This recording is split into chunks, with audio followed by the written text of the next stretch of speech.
जय जय रघुवीर समर्थ. श्री समर्थ रामदास स्वामी विरचित श्रीमत दासबोध दशक 18वा बहुजिनसी समास तिसरा निष्पृह शिकवण निरूपण नाम. हा अत्यंत व्यावहारिक आणि डोळसपणे जगण्याचा मार्ग दाखवणारा समास आहे. या समासाचा संपूर्ण गर्भितार्थ आपल्याला खालील मुद्द्याच्या आधारे स्पष्ट करता येईल. मुद्दा 1. मानवी जन्माचे महत्त्व आणि विवेकाची जोड. श्री समर्थ सुरुवातीलाच बजावतात की हे मनुष्य शरीर आणि लाभलेले आयुष्य अत्यंत दुर्लभ आहे.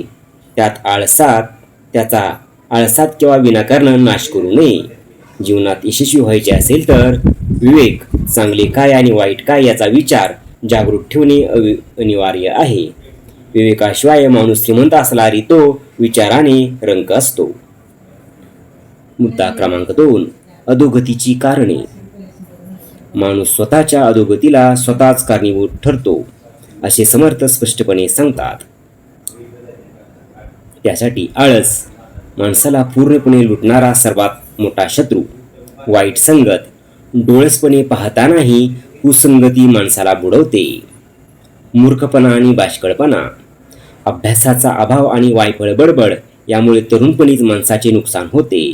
संयम, तारुण्यात कामावर नियंत्रण नसल्यास आयुष्य दिनवाणे होते.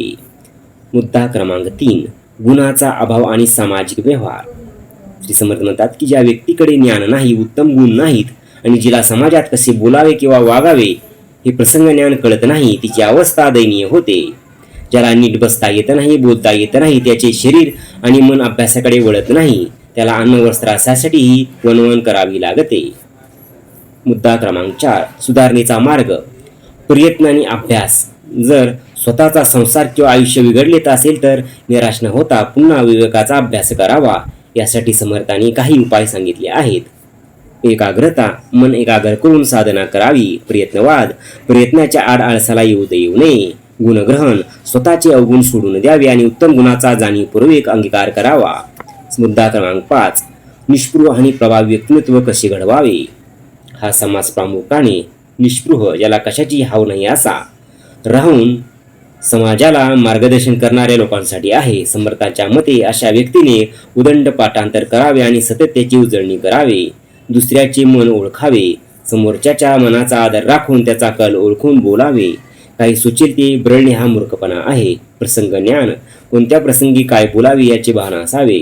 साहित्य आणि संगीत, कथा, कीर्तन किंवा संवाद साधताना साहित्य आणि संगीत या अर्थाचा ताळमेळ घालावा. मुद्दा क्रमांक 6.